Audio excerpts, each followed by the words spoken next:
Okay. Mira, George, at Amelita. No? Naintindihan niyo ba yung sinabi niya? In other words, yung mga wika daw na ginagamit dito, rinirespeto nilang lahat. Yun lang. Thanks. Thank you. Yes, and now it's a great time also to introduce our interpreters for today. Our Spanish interpreters, Elena and Heidi, thank you so much for being here. And our Tagalog interpreter, Oscar, also thank you for being here. And without further ado, we will start our interpretation setup. So I'm going to share my screen.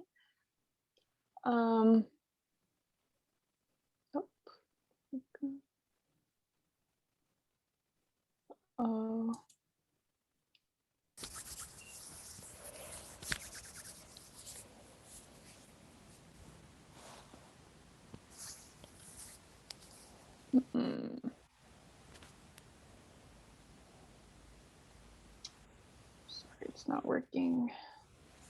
Oh, good morning. Buenos días. Good morning. Morning. Buenos días.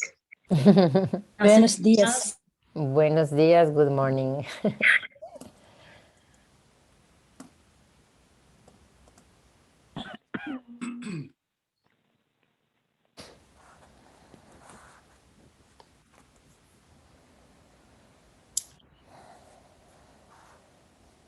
It's asking me to quit Zoom. So maybe Jessica, do you think you could share your screen? Yeah, or slides? absolutely. Thank you.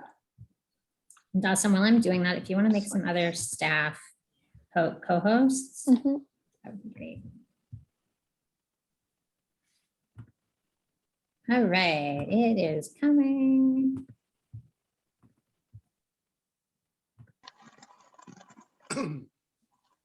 There you go. So this says, welcome to the July GM. Bienvenidos Yes. al GM de Julio. Housing element, budget recap, and language justice. That part is not translated because I did not know how. Dawson, back to you. Yes. So as we mentioned earlier, we make sure to create a space where we are, everyone can participate, right? Así So make podemos sure. empezar. Do you want me to interpret here or not? I think I can just read the Spanish part. Okay, sure. So make sure to speak slowly and clearly. And before you speak, think about the key points you want to communicate. The shorter you communicate your point, the easier it is to interpret. Don't use jargon or acronyms, and try to stick to one language while you're speaking. Bienvenidos a todos y tenemos algunos Dawson, I thought that Lupita was gonna say that part in Spanish. Oh, Lupita's part is later. Oh, I see. Sorry for the confusion. Yeah. Sí, para comunicación abierta y equitativa para todos, por favor, cuando hablan, hable despacio y claramente y piense sobre los principales puntos que quiere cubrir y no use siglas o jerga, por favor. Y next slide, please. Sí. Not right now, but later when we activate the interpretation feature, you will have the little globe on the bottom right to click on. Please select the channel of language that you want to hear, Spanish or English. And we should also have Tagalog, I think, available to choose from. Cuando no, ahorita no, pero después cuando activamos la interpretación, por favor, selecta lenguaje inglés o español y puede empezar de interpretación cuando haga en clic globito como, como lo puedo ver aquí. Dawson, Mhm. it's not showing up yet for me. I think It's not active yet because we're all in the room yet. Screening share, yeah. That's Right. as I just mentioned. No, I'm just wondering if you want to go ahead and start it with one of the interpreters so that while people see these instructions, they can go ahead and do it. Because sometimes it takes a minute to figure it out. Okay, so right now we can just begin. Just one more instruction, maybe the next slide, just for people who are on the tablet, and then we can assign everyone. Yeah. And if you're using a tablet or a smartphone, you might not see the globe icon, but you have to press on the 3 dots, how you can see here, and then click on language interpretation and select the language, as you can see here. So si se usa en tableta o smartphone, por favor selecta los 3 puntitos como se puede ver aquí y toque interpretación de idiomas o language interpretation y puede selectar el lenguaje que quiere escuchar. Y ahora empezamos la interpretación. Now we're going to start it. So everyone, please select it as you are able to see. So maybe countdown 3, 2, 1. Tagalog. There we go.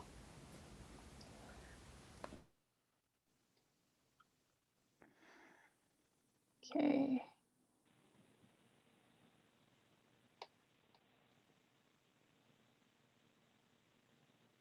Okay, English channel, can everyone hear me?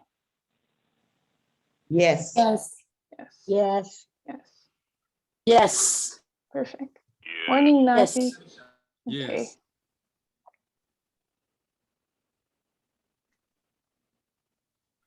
Okay. Good morning, Guaira.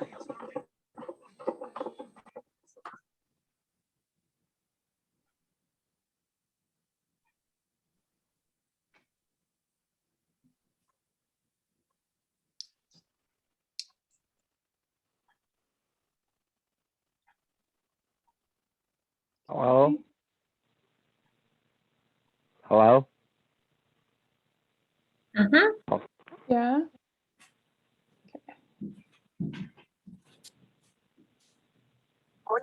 Hola. Yo estoy aquí en español. Okay. Awesome. Are we just waiting for people to do it? I was in the Spanish channel checking if people could hear. Lupita is able to hear, and I'm checking if there are any other Spanish speakers who are supposed to be in the Spanish channel, and I think we're good. Let me check the Tagalog. Yolanda también habla español. Yolanda. Ligia, are you in the English channel? Sí. Pues Yolanda está allí, pero no sé si ha podido hacerlo. Do you want to go to the Spanish channel and check?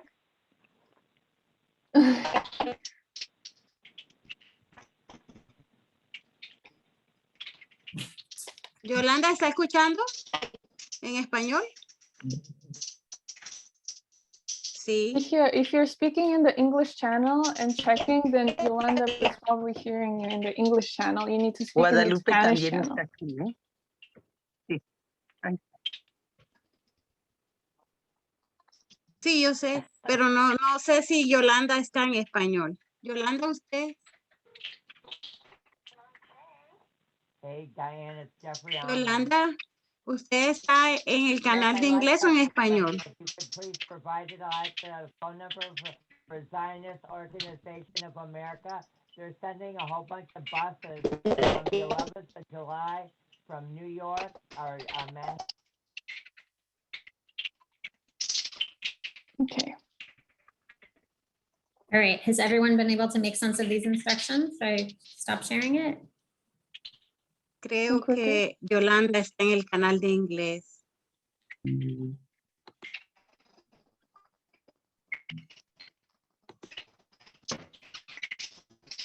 Vicky, are you able to contact her separately, maybe?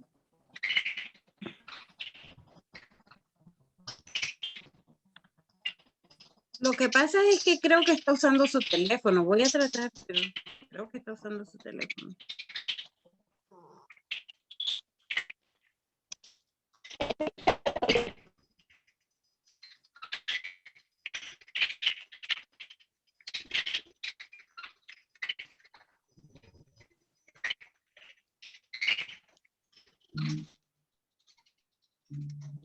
No, Yolanda está en Zoom, pero está en usando su teléfono. Yolanda, hola, ¿puede decir algo?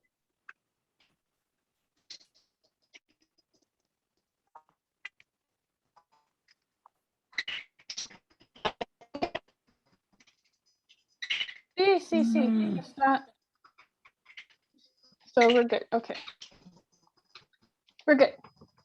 Wonderful. While we're doing that, it looks like we have a question from Susan.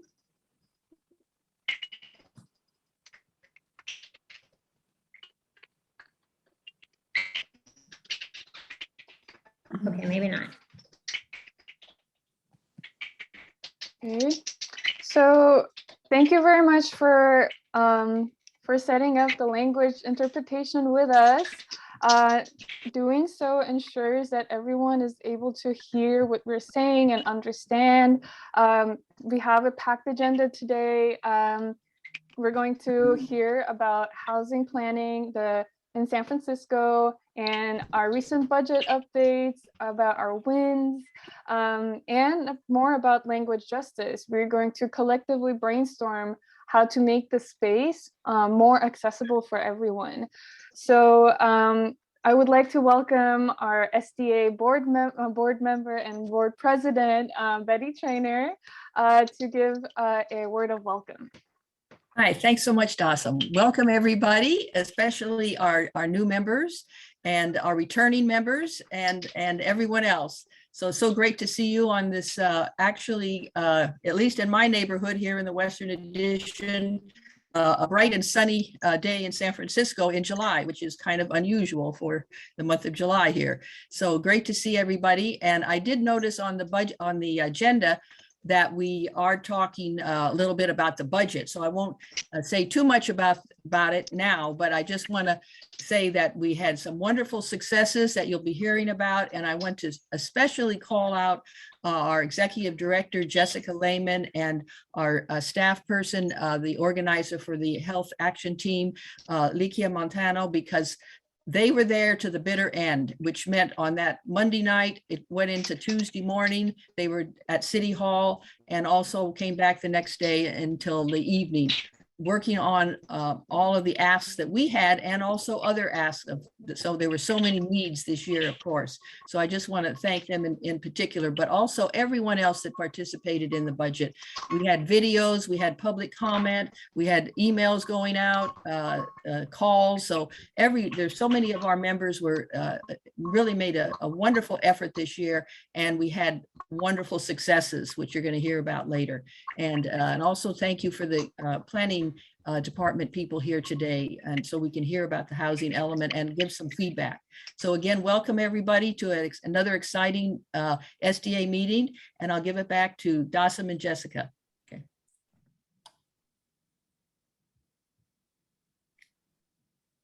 Wonderful. Thank you so much, Betty. So we particularly want to welcome new folks. Who is joining our general meeting for the first time today? Go ahead and just shout out your name. James Powell. James Powell, welcome. Mr. Powell is an SDA member. Who else is joining Burks. I'm sorry, say your name again? Charlesetta Burks, and Charlesetta Burks. I'm a partner of a person with a disability. Wonderful. So glad to have you. Thank you so much. Thank you.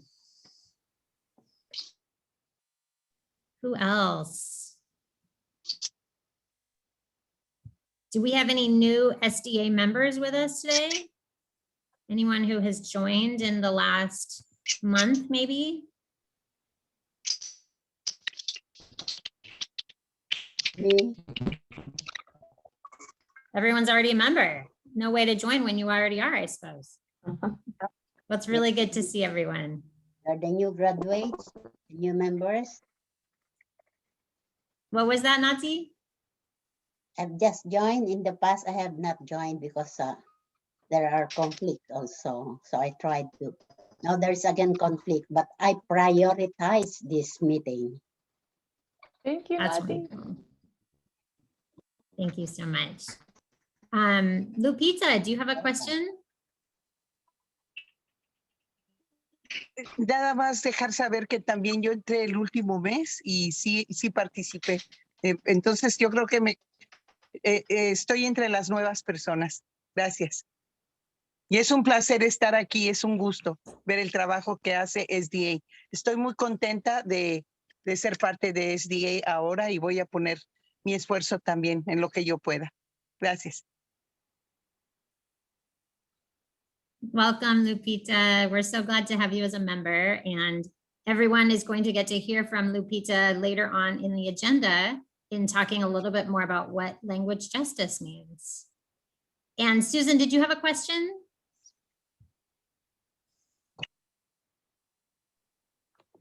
I didn't intend to have a question. I tend to, as I explore my tablet here, bump into things and so things pop up that I didn't intend to have pop up. But as a legally blind person, it would be great during the meeting if people could say who they are when they speak, because I can't really see who's talking. Soy ciega, me llamo Susan y soy ciega parcial, y si una persona habla durante la reunión, por favor, diga su nombre porque no puedo ver bien las caras o los nombres. Gracias. Thank you. Thank you so much for that reminder, Susan. This is Jessica. And yes, I wanted to share a couple thoughts on access. We want to make sure that everyone can participate fully, right? We really want to hear from everyone. And so a couple things that we want to ask everyone to do during this meeting and that we as facilitators will try to do. One is exactly what Susan reminded us of. We'll say our names before we speak. If there are things in the chat beyond, people saying hi, we will be sure to read those out. Anything on slides, anything visual, we will be sure to share that. This is also a reminder to all of our speakers today. If you show anything visual, be sure to say that out loud.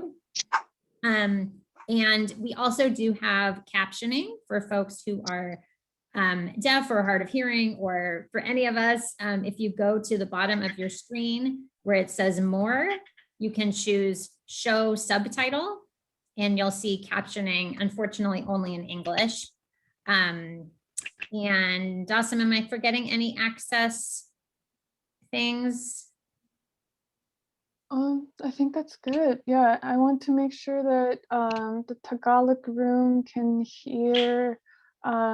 So we have simultaneous interpretation now, so you can start interpreting now, Oscar, and like we're doing in the other rooms. I do want to, hi, this is Freddie. I'm a Black man. If you start talking in this room, it should be fine. No one else should be able to hear you. Hi, this is Freddie. Yes. I'm a Black man housing organizer, and I have Sharon Burke on the phone. She does not have tech access. She couldn't call in. The only way So you would just be speaking over what Freddie's saying right now, just to interpret. Yeah. And she's a newer member. She hasn't had access for a while, but Sharon, did you want to say something to introduce yourself? Yes, this is Sharon Burke. I have joined your association, but because of my low vision and my glaucoma surgery that I've had very low vision and I'm legally blind. So for me to come into your meetings with your Zoom and your meeting ID, I can't see it, I can't do it. Yeah, I feel like I worry that My best. If someone can just have me. because I'm a host, people can hear me when I'm talking. Yeah, we're in hearing you, different ways. Dawson. Yeah, Can hear you. so maybe Can you some hold on one other second? staff can help. Maybe some other staff can help Oscar in the Tagalog line, because I think when I'm speaking, because of this host, or sorry, I'm gonna make Jessica host and help out Oscar. So everyone.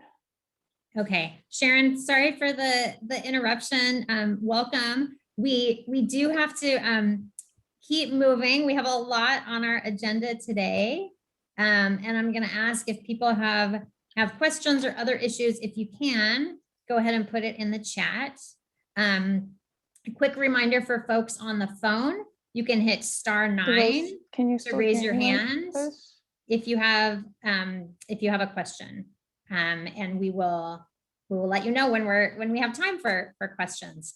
So if it is okay with our housing folks, I think we're going to move the agenda around very slightly, because I think we are going to have a guest appearance from a member of the Board of Supervisors.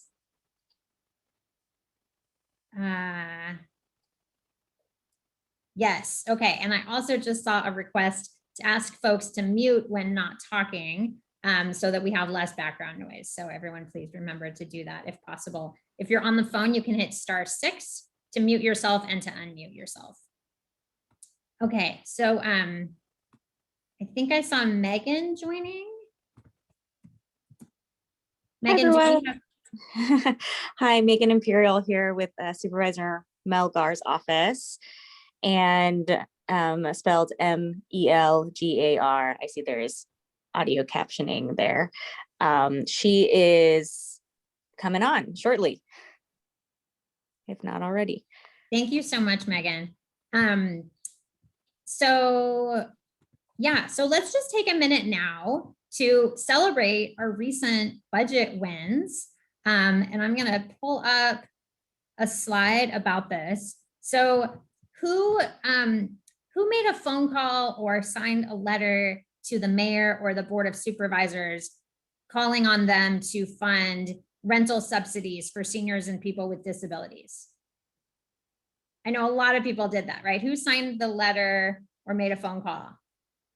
A lot of people, right? And who maybe put a word in about funding the wheelchair repair pilot?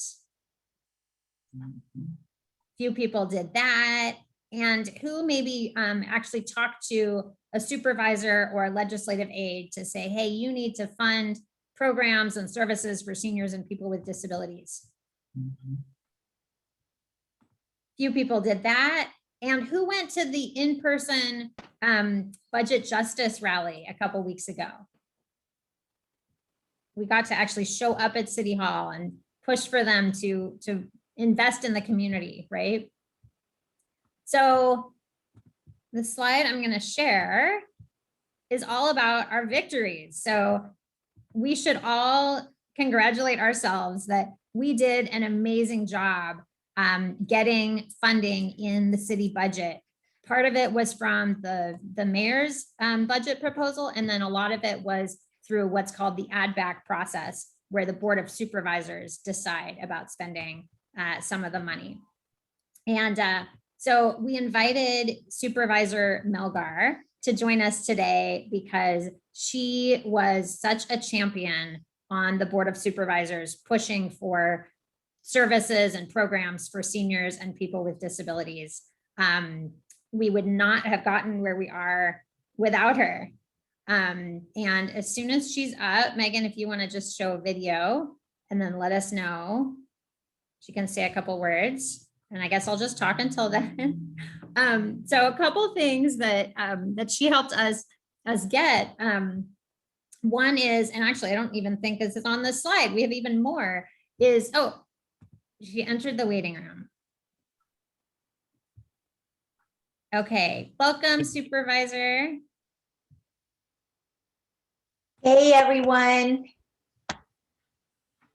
There we go. Hi. trying to spotlight you. There we go. Thank you. It's good to see everyone. Thanks for accommodating me in your agenda. It's one of these days of, back-to-back meetings. Yeah, we're used to moving things around a little bit. So thank you so much for joining us. I was just sharing with everyone that you were such a champion to our communities and really helped us win these victories. Do you want to just say a couple words about what you helped us get in the budget and why that was important to you? Thank you so much. So it was awesome hanging out with you at 2 a.m, Jessica, I've got to say. It was my first budget, and part of it was trying to figure out, along with my colleagues, how to make sure that the things that we were fighting for, the housing subsidies for seniors, the portable subsidies for seniors, the replacement of the funding to the Dignity Fund, all of the things that we had highlighted as important to the community, that they stayed on the table until the very end, and that we could convince our other colleagues to support it. So I am really proud of the work we did together, and so excited that we could get it done and pave the way for even greater progress in the next budget cycle. So thank you. Yay. If people want to take themselves off mute, maybe a round of applause for Supervisor Milgar and her staff, and for ourselves. Bravo. I do want to give a special shout out, you guys, to Megan Imperial on my staff, who was our budget person, in the trenches. Megan, it was also her first budget cycle as a legislative aide, and she did it with grace, elegance, and hard work. So thank you, Megan, for all of that. Thank you, Megan. Hello. Yeah, the legislative staff never get enough credit, but Megan and also Jen Lowe in Supervisor Milgar's office were just critical in making sure that senior and disability concerns didn't fall off the list, that other supervisors were thinking about them, and we're really grateful. And the wheelchair repair pilot we already mentioned, and it is so exciting that you put funding for that in your budget, not for this coming year, but the year after that. And Betty, our board president, was commenting earlier that gives us time to plan. So this is really exciting, and we'll have to work together to make much more happen. Thank you. And in fact, in just this afternoon, I'm meeting with Kate Sophis from OEWD on Ocean Avenue, and I just want to figure out a way to make this part of their agenda as well, because I do think that there's an opportunity to not just have the pilot program provide that service to the senior disability community, but also provide jobs, for the senior and disability community as well. So I think that would be like a great thing. Well, let's keep working on it, Jessica. It's going to be Who likes awesome. that idea? Let's combine wheelchair repair with jobs for seniors and people with disabilities. I see some smiles, some thumbs up. Wonderful. Well, thank you so much for joining us. I'm going to unspotlight you and then just share my screen again and kind of go over the list of what we all won. So this slide has fireworks and balloons. And it says we did it thanks to SDA members, staff, and countless coalition partners. The San Francisco city budget includes an additional $1 million for portable senior and disability rental subsidies for a total of $2 million per year. Yay! That was one of SDA's biggest priorities, right? And people did so much work on that. And then $50 million in state funding for location-based senior operating subsidies. We found out budget week that the Mayor's Office of Housing and Community Development had applied for state funding for senior operating subsidies, $50 million over the next 5 years. We had asked for $3 million. So this is pretty incredible. There is money in the budget for tech devices and training for seniors and people with disabilities. So for those of you that have recently gotten a laptop or gotten help using a tablet or are trying to do that, we're going to keep going with that. funding for a wheelchair repair pilot we mentioned, and money for food, adult day programs, and other critical senior and disability services. And it got cut off at the bottom, but it says congratulations there. So thank you and congratulations again to everyone for making that happen. And thank you, Jessica, for you're such a joy to work with. Thank you for being so just so you just radiate good energy. So I'm grateful for you. Thank you. Well, that's good to hear. We all had some late night conversations at City Hall in the hallway, and you know, some people don't always love it when we're saying, no, we need more for seniors and people with disabilities. So we'll try to keep the good energy going. Yeah. All right. Thank you, guys. Thank you. Goodbye, Supervisor. Bye. All right. And thank you and apologies to our planning department, excuse me, folks, for your flexibility. Let's move into that piece. We have 3 people from the planning department who are going to lead us in hearing feedback on what we need in terms of housing. And oops, I was trying to find everyone's names, but I apologize, with screen share gets a little confusing. I'm going to turn it over to Kimia Hadaden and Milena Leon, and Shelly Caltagirone to go ahead and lead us in this discussion, and then we will go into small groups in just a minute.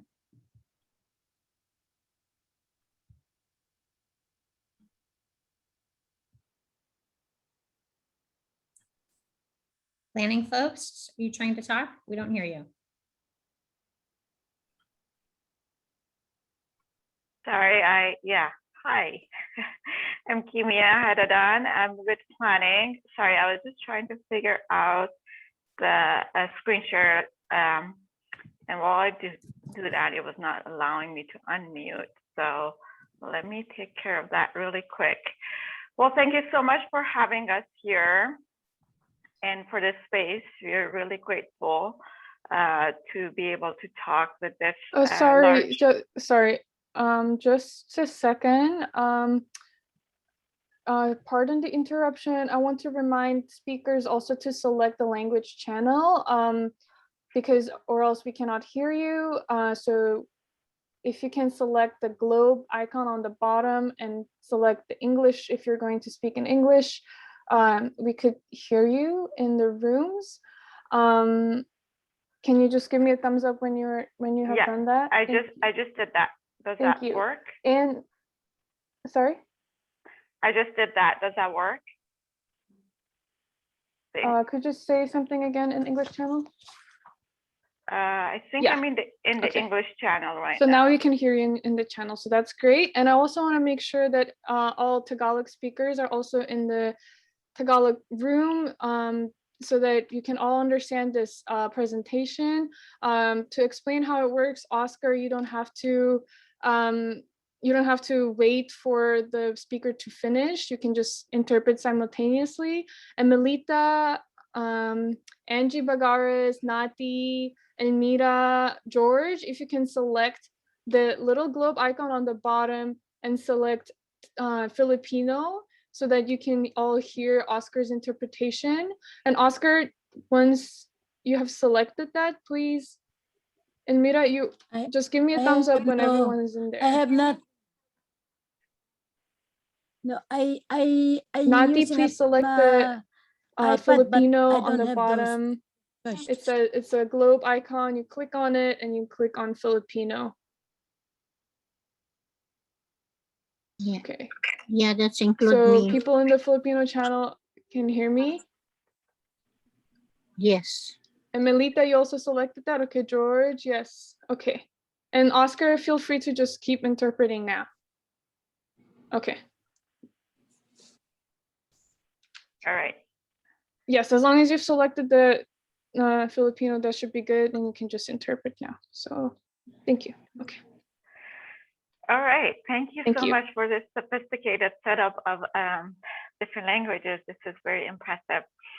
My name is Kimia Hadadan, and I'm here with my colleagues Shelly Caltagirone and Malena Leon Ferreira, as well as Rihanna Tong. today to talk to you about the next update to the city's housing plan and spend a lot of our time actually get your thoughts and input. So I'll just do a quick overview of what this plan is and where we are in the process. And then we'll spend the majority of time that we have for today in 3 breakout groups to get your input. So we start our presentation with a land acknowledgement, and the San Francisco Planning Department acknowledges that we are on the unceded ancestral homeland of the Ramaytush Ohlone, who are the original inhabitants of the San Francisco Peninsula. As the indigenous stewards of this land and in accordance with their traditions, the Ramaytush Ohlone have never ceded, lost, nor forgotten their responsibilities as the caretaker of this land. As guests, we recognize that we benefit from living and working on their traditional homeland. We wish to pay our respects by acknowledging ancestors, elders, and relatives of the Ramaytush Ohlone community and acknowledge their sovereign rights as First Peoples. So to start the presentation, I am going to just give a quick overview of what the housing element is. So this is the city's housing plan, and it's prepared by the planning department of the city of San Francisco, but it's what we work on it with in coordination with multiple city agencies. This is a document that's legislated and adopted by the Board of Supervisors and approved by the state agencies. We need an updated housing element in order to be eligible for affordable housing funds that come from state and federal agencies. Updates are required every 8 years, and this plan does not change land use control or zoning and does not allocate budget by itself, but provide guidance and direction on those decisions. Not every update is a major update, but this one is, and I'll throughout my presentation, I will go over why. So in our presentation today, I will start with a quick overview of San Francisco's housing challenge. We'll talk about the vision and requirements for the housing element. I'll go over our key policy shifts under consideration so far, and we'll end with our discussion questions. So first, San Francisco's housing challenge. So we know that San Francisco's housing problem is a racial and social equity problem with severe disparate outcomes for American Indian, Black, and other communities of color. These disparate outcomes are rooted in a long history of this institutional racism and discriminatory programs. And this timeline illustrates programs that the city either led or supported. And I'll kind of give an overview of what's on the slide.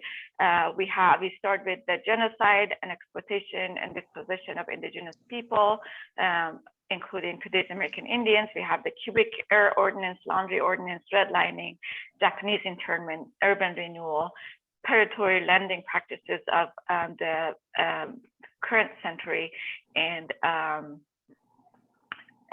exclusionary zoning practices that still exist today.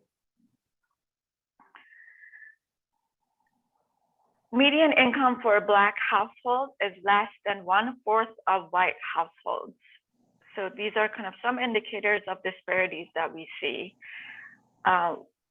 Compared to the share of population, Black individuals are 7 times more likely to be unhoused, and American Indian households are 17 times more likely to be unhoused.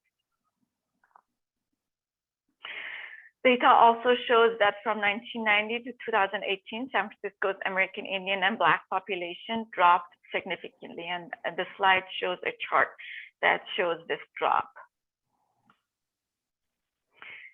And that Black, Latinx, and American Indian households are more likely to be rent burdened than a white household, which means these households spend more than 30% of their income on rent.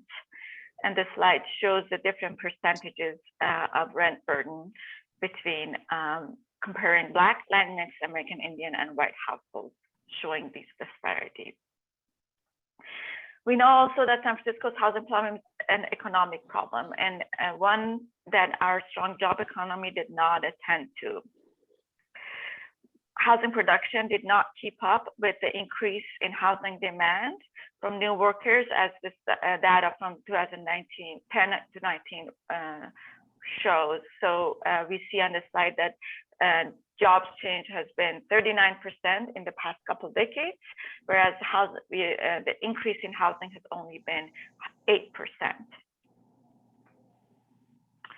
Increased demand for housing combined with low housing production significantly increased the price to own a home in San Francisco. And this slide shows how the price to own a home has skyrocketed since 1996 to 2020. And from 1990 to 2018, San Francisco's higher income population exploded, replacing low and moderate income households. And this chart on this slide shows a significant increase in households that make that are on the higher end of income spectrum, whereas we've lost low and medium moderate income households. So these economic pressures have contributed to displacement and gentrification and exclusion in San Francisco. And this slide, and there's a map that shows different levels of displacement and gentrification throughout the city. But we know that we've also worked hard to change policies and find new resources to address the symptoms of these problems. And you celebrated all today for some of those. We've doubled annual average of new housing units built in the past 5 years. There's 4 times more affordable housing investments last year compared to the average 15 years. We've expanded funding sources for housing and supportive services, and we've strengthened eviction and tenant protections. But dismantling housing inequities requires deeper and longer term investments and continuous investments. So structural changes have to go beyond addressing symptoms to address the root causes. And these are the root causes that we have accepted racial and social economic inequities and segregation, that we have prioritized housing as a commodity rather than as a human right, and that we have underbuilt housing compared to increasing demand. So that's just kind of a framing of what we think the challenge is, or how we're shifting thinking about the housing challenge. Now I want to go over the vision, process, and requirements of the housing element, and I'll be very brief on that. This is going to be the first housing plan that's centered in racial and social equity, and that responds to the Planning Commission resolution that calls us to acknowledge the harm done and to center our work in racial social equity. This is also the first housing plan that would be responding to a significantly high number of housing targets. State agencies have modified the way that they calculate these housing targets for each jurisdiction, and they factor in existing need right now, in addition to just the projected growth. So that's why our housing target has tripled. It has currently it's about 25,000 for an 8-year cycle, and now it's going to be 82,000 moving forward. Yes. This is Jessica. We have a question. What are housing targets? Sure. So state and regional agencies, every 8 years, when these housing plans have to be updated, they allocate housing targets to each jurisdiction. Each local jurisdiction in California gets a target number that you have to accommodate building this many units throughout the next 8 years. So that's kind of the target that's set by state and regional agencies. So currently the current 8-year cycle that we're in, which is 2014 to 2022, our target is 25,000 units, and that's broken down by different income levels, and I'll show you later. But the upcoming cycle, which will start in 2023 and go until 2031, the targets will triple to 82,000 units. Thank you so much. We also have a request from interpreters to slow down just a little. Sure. There are other new mandates from the state for this time around. One is called Affirmatively Furthering the Fair Housing Law, and that requires us to address segregated living patterns and plan for integrated neighborhoods. And that means to create housing access in neighborhoods with high opportunities and resources, and to bring opportunity to segregated and underserved neighborhoods. We have another requirement by state, which is around environmental justice that requires us to address the unique or compounded health risks that especially our communities of color have endured over decades. This slide shows an overview of our timeline. It shows a 2-year time frame. We started our public process last year around this time in 2020, and the plan needs to be adopted by end of 2022. Since this is a major update, we have incorporated a very comprehensive outreach process. We've completed the first phase of outreach that started May of last year and went on until December. We just released our first draft of policies and actions in April, and now we are in the second phase of outreach, and we'll have a third phase. And we are hoping to finalize policies and actions by early next year, so that we can use next year for our required environmental impact analysis, and as well as hearings and approval processes.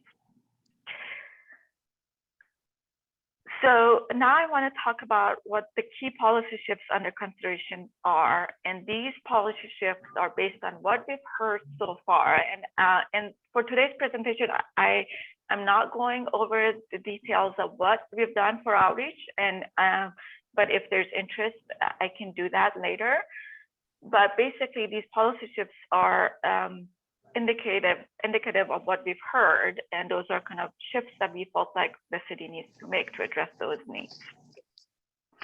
And before I get to those policies, I want to talk about who we are targeting with these policy shifts.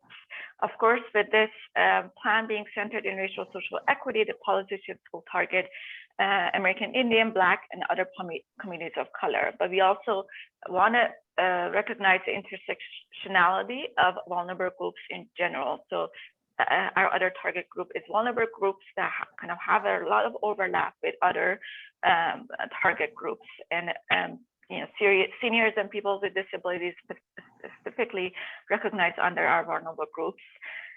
In addition, extremely low, very low income households, moderate income households, unhoused or at risk of being unhoused folks, as well as low income households are the target groups for our major policy shifts.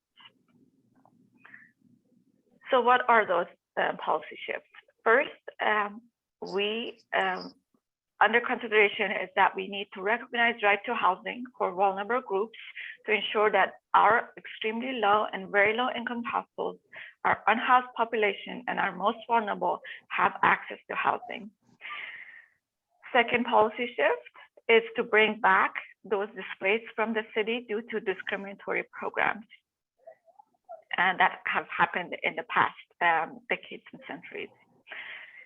Then in areas that have higher concentration of lower income people of color, which we call priority geographies, under consideration is to increase and target resources for homeownership, preservation, protection, rental assistance, improvements to community facilities, and as well as limiting zoning changes. And lastly, in areas of the city that have higher quality amenities and infrastructure, but have seen less of housing in the past, draft plan considers increasing investment in affordable housing and bringing more housing choices in these areas for all income levels, and focusing on small mid-rise family buildings, multifamily buildings. So I want to go over a little bit into details of each of these policy shifts. But before I do that, I want to kind of highlight the questions that we want to do for the discussion. So when you listen to more details of these policy shifts, you think about these questions that we will discuss in the breakout groups. The first question is, how would the city increase access to stable housing for seniors and people with disabilities? How do we bring stability for your communities? Second question is, what type of housing would serve your needs? And the third question is, where should we build new housing? Yeah. So with those questions in mind, I want to go over a little bit more detail of what is under consideration for each of these policy shifts. And what I'm going to go over right now is basically what we have in the draft plan right now as concrete policies and actions for each of these policy shifts. What we want to hear from you today is, what are the right concrete actions? What should this plan say, so that the next year, the next time that you are trying to campaign for budget increase, you can use this plan as a reference, as a guiding document, that the city's housing plan also talks about increase in this sort of funding, or expanding or strengthening this program. So this is the role that this plan can play for you and your community. So I'll go over a little bit details. What do we mean by recognizing right to housing? What do we have right now in the draft plan? We talk about increasing, having a minimum amount of supportive housing along with supportive services. We talk about elevating rental assistance as the main strategy towards stability. We talk about expanding senior operating subsidy. And we talk about prioritizing residents of neighborhoods with high concentration of low income people of color for placements in supportive housing and shelter. Next, what do we have on the policy shift around bringing back displaced communities? And this is kind of the first time that we are not only talking about stabilizing folks, but also bringing back those who have been displaced. So for that, what we have under consideration right now is expanding cultural assets and creating cultural anchors for those communities here in San Francisco, and continuing with our affordable homeownership opportunities for displaced communities, and also identifying opportunities to dedicate land to American Indian community. Third category of major policy shifts is around areas of the city that have higher concentration of low income people of color, which we call priority geographies. What we have right now in the draft plan talks about increasing housing affordable to extremely low and very low income households, deeply affordable housing, and also increasing ways that these households can have access, so expanding preferences to below market rate units, increasing and targeting investments for rental assistance, acquisition and rehabilitation, improving community amenities, open spaces, transit service and infrastructure in these areas. And at the same time, limiting zoning changes so that it only serves the needs of communities of color and vulnerable groups. And lastly is our major policies are about areas of the city that have not seen a lot of housing in the past. So this map shows where our housing production has been concentrated in the past, and that's mostly on the east side of the city, whereas the western and northern parts of the city have not seen a lot of housing. Same thing with affordable housing. Most of our affordable housing has been concentrated in the central and eastern part of the city. Neighborhoods that are, and this map shows, kind of has a blue highlight of the neighborhoods that have state analysis shows that these neighborhoods have higher quality amenities and have higher, would have higher opportunities for low income households in the future. And our affordable housing production have kind of stayed outside of these areas. So our major policy shift is basically considering distributing housing more equally throughout the city. And there are two reasons for that. One is to lower the constant burden of change and pressure on low-income communities of color who live on the east side of the city, and they kind of constantly see the constitution of new housing in their neighborhoods. And the second reason is to provide housing options for low-income communities of color in neighborhoods that have higher quality amenities. And this slide shows a map that shows where those neighborhoods are on the northern and western part of the city. And how can we make that possible? By increasing development capacity, increasing height, increasing density limits along transit corridors throughout low density residential districts. That also means to increase affordable housing for seniors along transit corridors in these areas. And what the draft right now has is a consideration to for a goal of building 50% of our regional targets, so around 40,000 units in these areas in forms of small and mid-rise buildings. And this is Jessica again. Our interpreters asked you to slow down again. Okay. Also, just a time check. We only have about 15 minutes left, and I know you want to do small groups. So if some of this you want to share later, we could do that. Maybe we can move into small groups soon. Yeah, that was actually my last slide. So Great, we can go to discuss questions, and I can copy the questions in the chat. So the questions that we have are: how should the city increase access to stable housing for seniors and people with disabilities? What type of housing would serve your needs, and where should new housing be built? So if that's okay to get into breakout groups, do you think there's still time to do that? Yeah, so we do have time for breakout groups. We are trying to figure out how to make sure everyone gets the languages they need.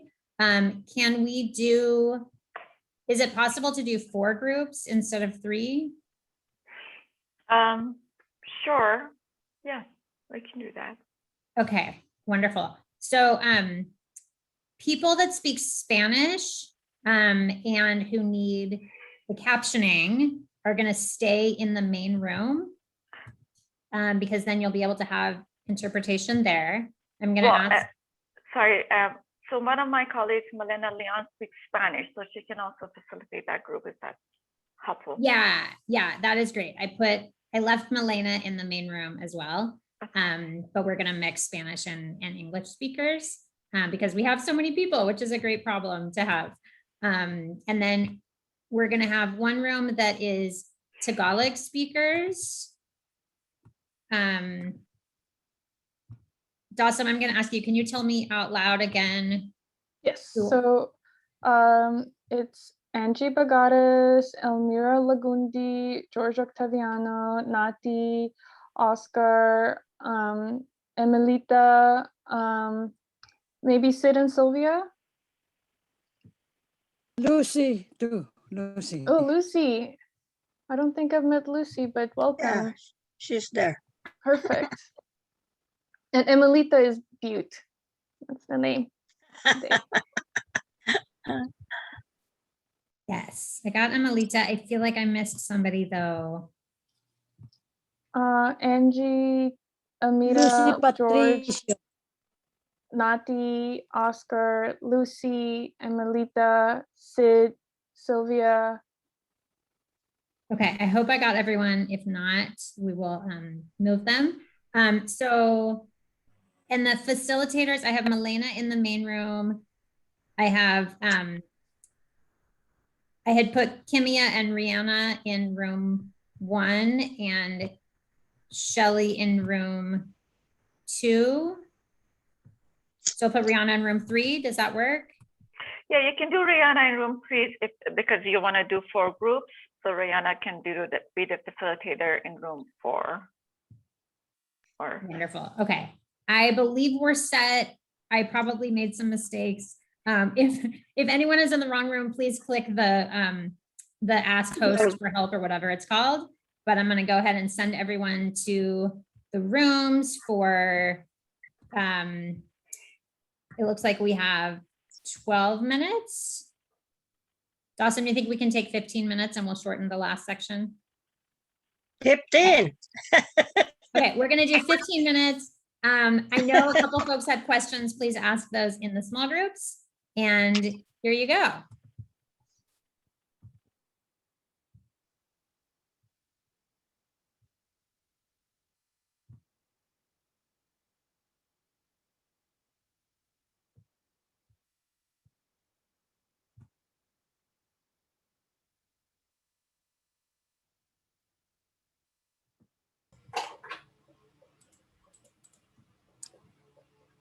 Hola.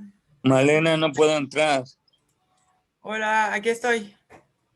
Ah, ahorita sí, ¿Me ya la oí. escuchan? ¿Sí? A ver, ¿podría alguien más hablar además de... Solo tú puedes hablar, no puedo... Yo puedo hablar también, Guadalupe. Sí, ok, perdón, nada más quería yo asegurarme que puedo escucharlos a todos. Sí. Buenos días. Heidi, are you able to interpret to English and then? Okay, I'm not sure what happened to Elena. Oh, she's there too. Okay, so it sounds like this group is probably makes sense to do mostly in Spanish, but then we do have a couple English speakers, and English speakers, make sure you have selected interpretation English, and then you'll hear. I'm bilingual. Sorry. I mean, it sounds good to me. Sorry, I'm trying to what I'm understanding is that he's find not that. gonna Okay, work on who do we have as note taker from Ya SDA? te las oigo en all of español. them for reference. ¿Alguien va a tomar notas para esto de SDA? ¿Asignaron a alguien para tomar notas en español o tomo notas yo? Pues tomo notas yo, para que podamos avanzar. So Bisma, I believe, is taking notes, although Bisma, did you have trouble getting into that document? I got into the group document. Okay, great. Sounds great. Okay. Sí, correcto. Sí. Harry, this room is going to be partly Spanish, but it will have interpretation into English. Did you check the interpretation on the bottom? I'm in English.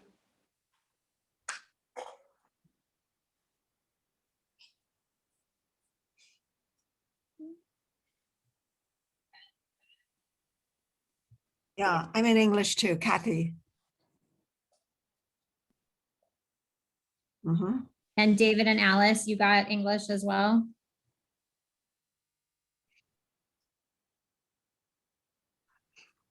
¿Podemos arrancar o...? Yeah, we can hear. It's fine. Perfect. Okay, go ahead. I'm going to check on the other rooms. Ok. Ok, entonces para el día de hoy tenemos 3 preguntas. La primera pregunta es ¿cómo debería la ciudad aumentar el acceso a vivienda estable para personas mayores y personas con discapacidades? La segunda pregunta es ¿qué tipo de vivienda cubriría sus necesidades? Nos referimos a ustedes mismos. Y cuando decimos qué tipo de vivienda cubriría sus necesidades, preguntamos, por ejemplo, el tamaño, el tipo de diseño, el tipo de amenidades y servicios y el nivel de asequibilidad, qué tan económica es. Y número 3, ¿dónde debería ser construida esta vivienda? Las 3 preguntas están en el chat. Y, ¿dónde debería ser qué? ¿La 3? Construida la vivienda. Cuando preguntamos eso nos referimos a en qué partes de la ciudad. Si en toda la ciudad, si en la zona oeste, en la zona este, en la zona sur. Más bien, a eso se refiere la tercera pregunta. Entonces, si alguien desea participar, estoy tratando de ver si puedo cambiar mi vista para que pueda, sí, ok. Pueden levantar su mano o pueden usar la función esta de levantar mano, que si pican en donde dice participantes, ahí viene creo que la opción. Ok, tengo a Ligia Montano. No le escucho. Está en mute, Ligia. No, Su micrófono. No está en mute. Su micrófono no se oye. No se oye. Estaba con una duda. Ahí está. Sí. Oh my God. Xochitl, ¿le puedes poner? Ya te escuchamos, Ligia. Estaba con una duda porque Yo escuché la presentación que dieron ustedes.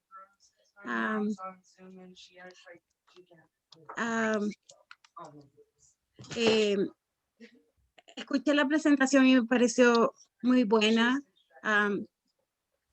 Miré tantas cosas que realmente fueron muy en tono a lo que nosotros pensamos, ¿verdad?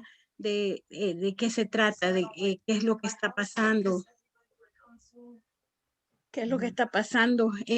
Y lo que me sorprende es que a pesar de que sabe el departamento estas cosas, no miro, quería preguntar, ese número de vivienda de que ustedes presentaron de 2014 a 2022, ¿qué tan cerca están de alcanzar ese número de viviendas?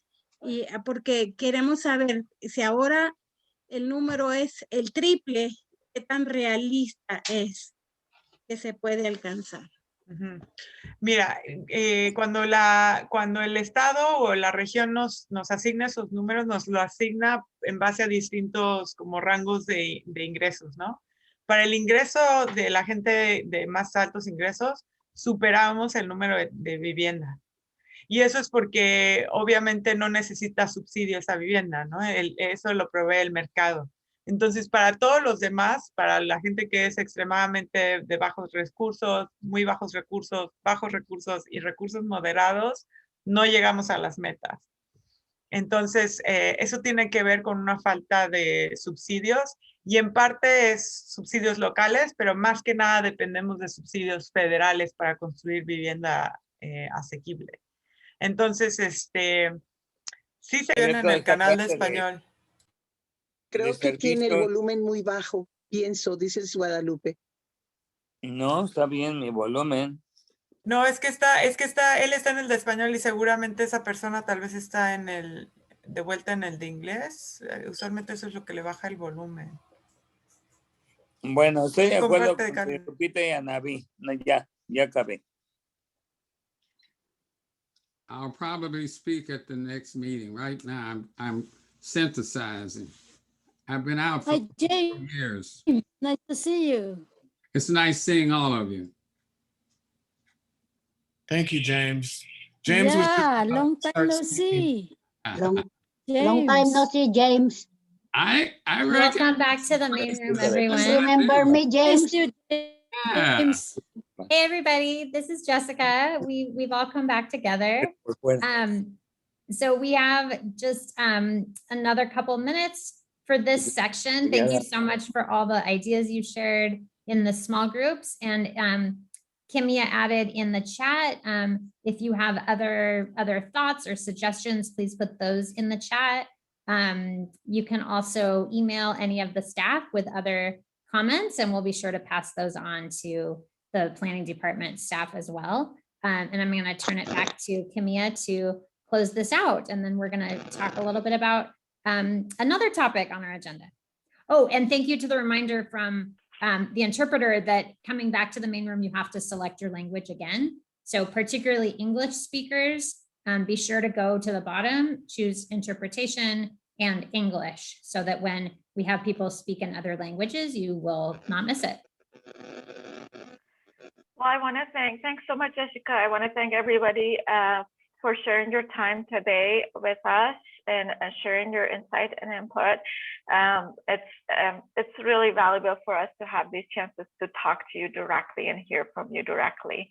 So I'm going to leave my contact information in the chat so you can kind of send your input directly. If you like to look at all the detailed policies and actions proposals, we have them all online. And I'll share the link there too, and you can kind of go and look at them and leave comments like or dislike. But if, you know, providing comments on a website and internet is not something you would like to do, please just shoot over an email your thoughts, and we will be in touch with you. Thank you so much. Thank you so much to Kimia, Shelly, Rihanna, and who am I forgetting? Malena. It's really good to have you. I'm going to turn it over to Dawson to lead our section on language justice. Oh, yes. So now we are going to share in the main room our ideas and opinions why language justice is important. So we're going to get to hear from everyone in this room right now, first in the big room, and then we're going to go back into breakout rooms to have that discussion. I want to welcome Lupita to share what she has to share, and then we'll open the floor to everyone. A reminder that I want to welcome folks who, for whom English is not their first language, first to share why language justice is important to them. It makes sense, right? To hear from folks who are impacted the most from language justice, to hear from them first. So let's invite Lupita, and then anyone else, please raise your hands if you want to be added to the stack. Okay. Sí, muy buenos días. Yo pienso que es muy importante que todos tengamos el acceso, porque si no lo tenemos en su momento que debe de ser, perdemos bastantes oportunidades para nosotros mismos. Entonces, el acceso ahora por la era tecnológica necesita ser por Zoom, por internet, de la manera que lo estamos haciendo. Necesitamos prepararnos, preparar a nuestros ancianos, a las personas con disabilities. Es difícil, incluso para personas que no tienen los problemas que nosotros tenemos, como en mi caso, la artritis en mis manos que me impide hacer el typing rápido, como debe de hacerse en este tipo de reuniones, y se pierde el tiempo y se pierde la oportunidad. Entonces, es importante. Sí. ¿Podría centrarse un poquito más en el acceso del lenguaje? Sí. Del lenguaje. Sí, muchos de nosotros entendemos un inglés muy básico y necesitamos acceso al lenguaje en nuestro propio idioma, porque perdemos mucho, porque no tenemos el vocabulario, no entendemos muchas palabras técnicas o terminología que no comprendemos. Entonces, es importante para nosotros en nuestro propio idioma para poder comprender y ayudarnos a nosotros mismos. Es muy importante, en realidad, para los ancianos y los discapacitados, que podamos recibir toda la información de una manera clara y que la podamos comprender. Good, Lupita. Muy bien, Lupita.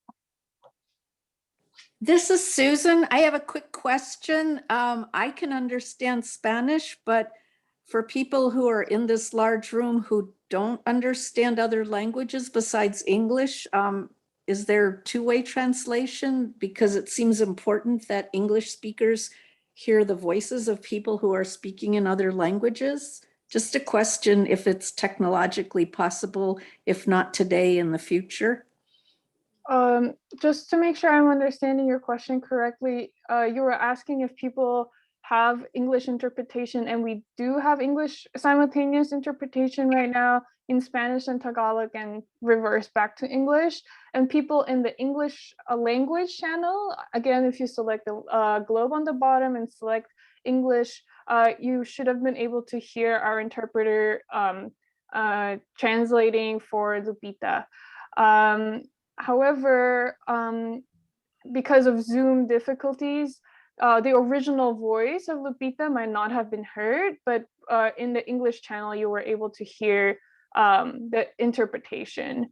Yeah. Okay, I'm just letting you know that I could understand her because I can understand Spanish, but I chose the English channel and I only heard her speaking Spanish, and I don't know what's happening for other people, but I only heard her speaking Spanish and it didn't go into English. And I thought for people who don't understand Spanish as I do, then they wouldn't understand what she Then just that means that the English channel was not properly selected.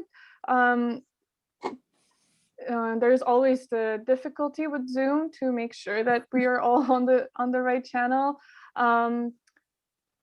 Yeah, I'm glad you could understand her though. So hopefully people who couldn't understand were on the English channel and were able to hear. So yeah, we are going to keep building this energy in the big room instead of going into small breakout rooms due to time. Guadalupe. Sí, yo pienso que nos falta el idioma para los sordomudos, que no hemos visto eso y muchas personas con incapacidades pueden ver, pero no pueden hablar y sería bueno tal vez tener una sección con personas con el language, con el lenguaje para personas que no pueden escuchar y hablar. Gracias. De señas, lenguaje de señas. This is Jessica. I just want to flag, it was pointed out that unfortunately with Zoom, there's kind of a conflict sometimes between access and language, which is frustrating, as if there are not disabled people who speak languages other than English, right? You can only have one identity. And so the captioning is auto captioning. And so it only captures English. And so if someone is speaking Spanish, then the captioning is wrong. So one thing we can put on our list is maybe we need to hire a Spanish captioner when we think that's going to be a useful access tool to make sure people capture everything. Jessica, can I say something? Melita. Yes, I'm turning it back to Dawson. And Melita, if you have a question, if you have a comment about language justice, please. This is the one that I'm just going. Regard my point of view about the language. Every one of us is important that our own language. Me as a Filipino, of course, it's important to me to talk in Filipino. But because we are in America, we need to learn how to speak English, because people in America, they are all speak English. So we try so hard to learn how to speak English. That's why me, because of all the community that I joined, I learned how to communicate already. So language is important to us, but America is important, the English language. Yeah, ESL. Thanks. Thank you for sharing. And I think that is definitely a good point that you're bringing up, that we individually can also try to learn the language, right? But the point about the language justice when we are having this discussion is also to acknowledge how, as a collective, we can try to make sure it's easier for everyone to participate, right? Because there is sometimes the things that we can individually do to understand English better or to be able to participate. But if we as a collective also don't make a step to make it more accessible, we can't just leave individuals to be responsible in participating or not if we want to build an SDA that looks like all of San Francisco seniors, right? So on all of San Francisco disabled people, because there are folks who are not speaking English and who might not be able to learn English, but still might want to be our members, right? Yeah. So thank you. Carlos. Sí, estoy muy de acuerdo con esa señora que acaba de hablar, pero ¿por qué mejor en vez de decir tanta cosa, no dice, vámonos poniendo uno a uno, un maestro, alguien que le dicte, que le enseñe, que lo ponga a practicar, a hablar el inglés y lo aprenda? Yo ya vine viejo aquí a los 46 años, no lo pude aprender.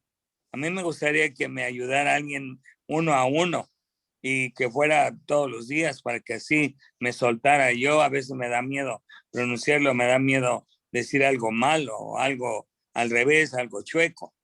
Entonces necesitamos ayuda también del idioma. He dicho. Correcto. Thank you, Carlos. I think that's a great idea to maybe if everyone agrees here, or there are lots of people who agree with Carlos, to have a language group. Maybe our members can take initiative in creating the language group, right? And having a conversation, like language conversation meeting where people can share how to say things in different languages. And that would be a beautiful thing that our members can start, and that we would love to support. And if they graduate from certain level, give them a prize, and so it will speed up. Because I'm with Emelita, you know, we should have a threshold, so draw a line. You know, you come to here, we're not going to cater you all the time. Okay. That's true. America does not really cater to people, but we at SDA, we want to not try to be like America in every way, right? In a way. Like tempering. Okay, so we have Anna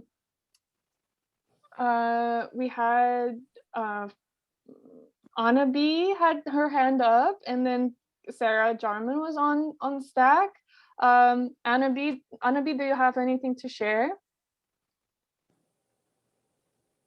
I'm just glad that we are having this meeting.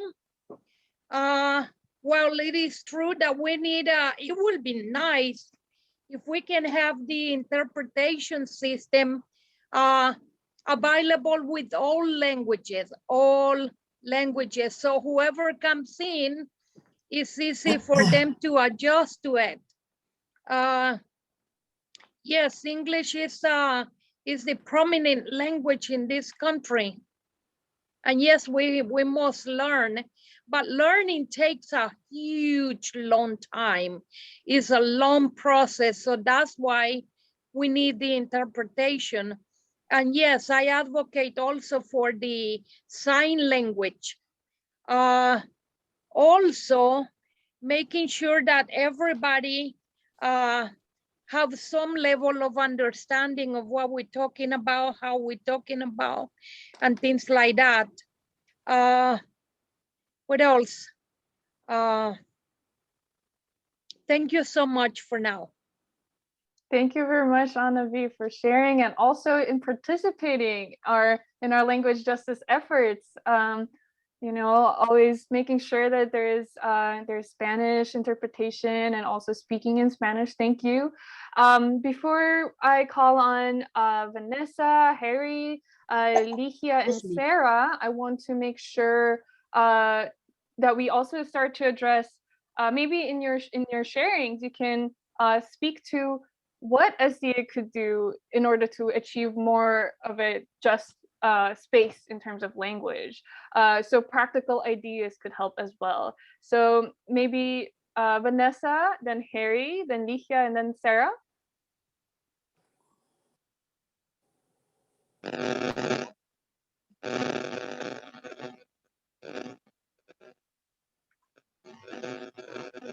Hello, Vanessa.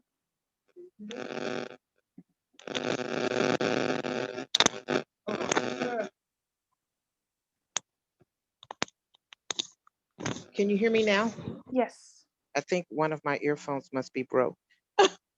I think what the problem is sometimes that I think sometimes there's only like a small amount of people that work for SDA. And I know that Freddie is up like all times of the night reaching out to people. And I think maybe the communication could be a little better, you know, because some people are very overwhelmed because they love their job and they're up all times of the night. So I'm wondering, you know, maybe some of us as members maybe would, you know, pick up the slack periodically, or I don't know, put it, I mean, I know you guys have your websites and stuff, but I think it's just a lot maybe for some people. And then there's not a lot of follow through, and I know when other people call me, it's not a lot of follow people talk about a meeting, they'll just call you, and then that's the last time you hear from them. And if you don't have anything to write it down or put it on the calendar, then the communication kind of like goes away, and then you'll get an email and it's like, oh, dog, well, okay.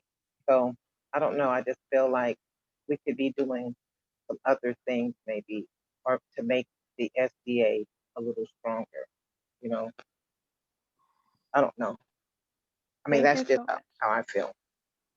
No, thank you very much for sharing. And I would love to highlight what you just shared about members also actively participating in spreading the word about our events, about what's happening, right? And not just assuming that all the information is coming from staff. We are all here in the community. And I think the part about language justice is to value what everyone has to say, and to value that everyone has something to contribute, and to make sure to create a space where everyone can do that, right?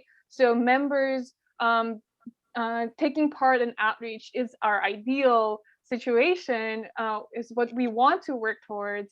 And it's so exciting to hear that you're thinking about that also, Vanessa. Thank you so much for sharing that. Yes, having members call each other about meetings, right? We can make sure to do that. Okay, and Harry?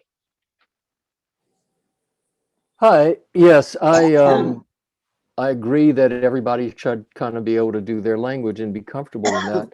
And I spent a couple of years and still am active in Castro ambassadors, and we sit on the corner and kind of welcome tourists to the Castro area and give them city information and whatever it takes. And they come from all over the world, and they have all the languages you can imagine. I mean, there's no way, for instance, if they are all members of this group, that we could cover all of them.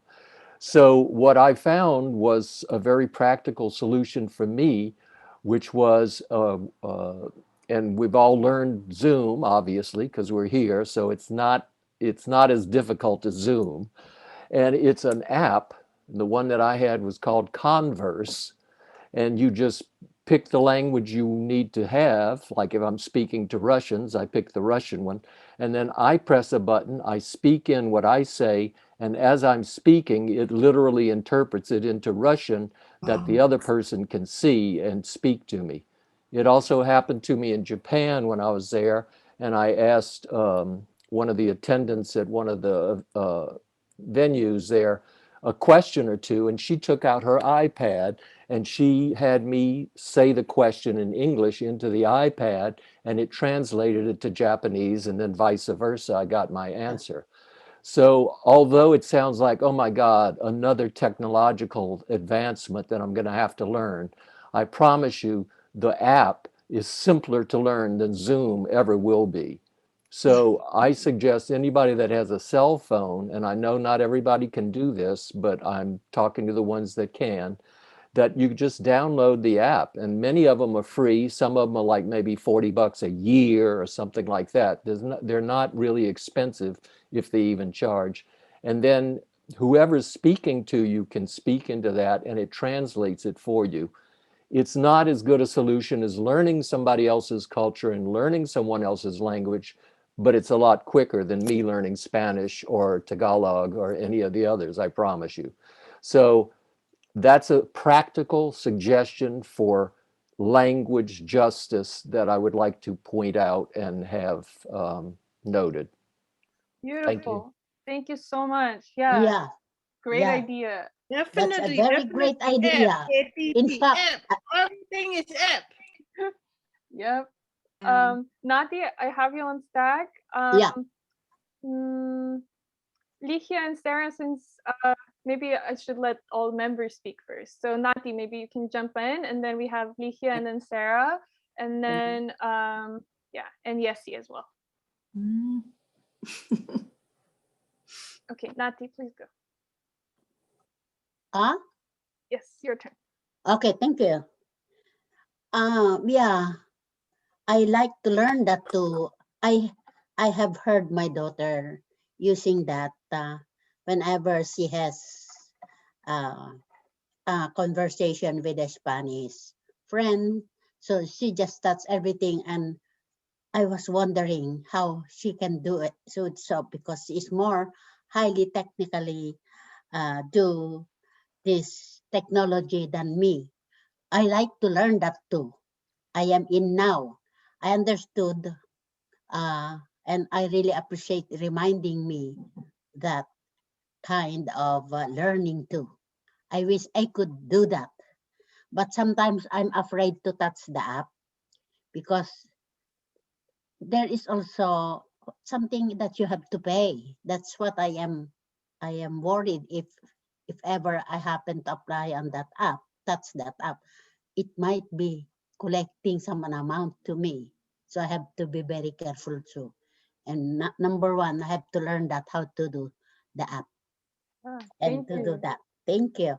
Thanks, Nati. Yes, I hope Let me just add a little bit, Dasim. I do appreciate what Nati is saying, and that she pointed out a great resource, and that's like, look to the younger people in your family, because they know and they can often share and show you how to work those things very easily. Yep. So, you know, don't be intimidated by it. And I've always found that if they do have a cost, and you can actually just, like you're searching on a website, you can put in there and say, translate such and such into Spanish, and it'll do it. So it really can be easy. And I think we can, you know, always find people around that can help us do those. And generally it's very inexpensive. Like I said, I think mine was $39 a year, which I know $40 is still something, but over a year, that's kind of cheap for what the benefit that it'll give you. Yeah. Yes. One thing that I use is the YouTube to learn things. YouTube has an extreme vast learning tool. Anything. Cualquier cosa que usted quiera aprender, lo va a encontrar en YouTube. Y lo bonito es que lo puede repetir las veces que a usted lo necesite, le dé la gana para asegurarse. Yo así es como he aprendido. Cuando vino la pandemia, solo sabía cómo prender la computadora y apretar un botón para entrar al Google y otro botón para el email. Solo eso sabía. Y ahora, un día hasta me puse un cap y un gown nomás para celebrar cuánto he sabido ahora. Pero todo ha sido a través del YouTube. Y esa es una llave que mi hermano un consejo que un hermano que es tecnólogo con la tecnología, muy profesional, él me dio ese consejo. Anda a YouTube, porque yo lo estaba friega. Así es que YouTube para aprender cualquier cosa. Y lenguaje también. Puede aprender lenguas en el YouTube. Okay, gracias, Ana B. Thank you, Ana B, so much. Yeah, that makes lots of sense. And thank you all for sharing the tips, practical tips on how we can individually also make sure to expand our language capabilities. Google Translate from Charlie in the chat also. But Ligia and Sarah and Yessi, we have maybe short 30 seconds time for you to share your ideas as well before we wrap up this section. Ligia. Bueno, la verdad es que yo lo que quería decir es que pues agradezco la manera en que soy Ligia, ¿verdad? Y agradezco la manera en que SDA ha cambiado muchas cosas y está tratando continuamente de mejorar. Todos estamos buscando cómo tener más ideas de cómo ser más inclusivos, ¿verdad? Antes de irme, les voy a hacer un comercial. El martes 13 de julio vamos para Oakland para apoyar la propuesta de $400 billones para mejorar los servicios de cuidado a largo plazo. Y queremos que ustedes vengan con nosotros.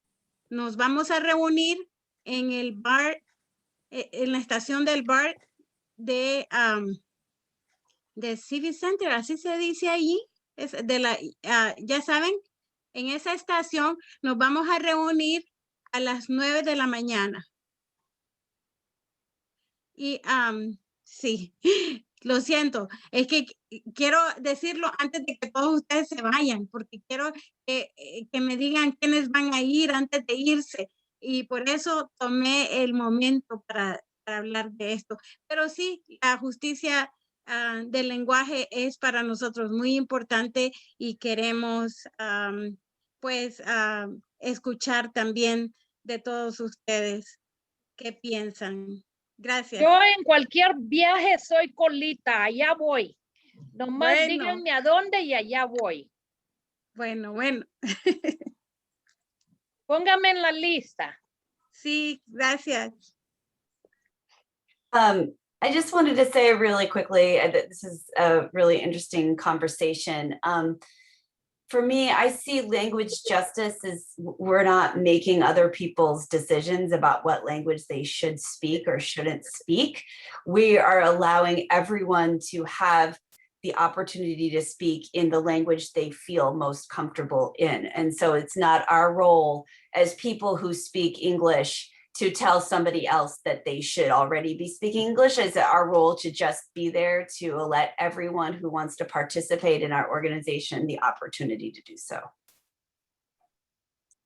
Thank you, Sarah. And thank you for a short comment. And Yessi, maybe we can hear from you and then move on to our wrapping the closing section.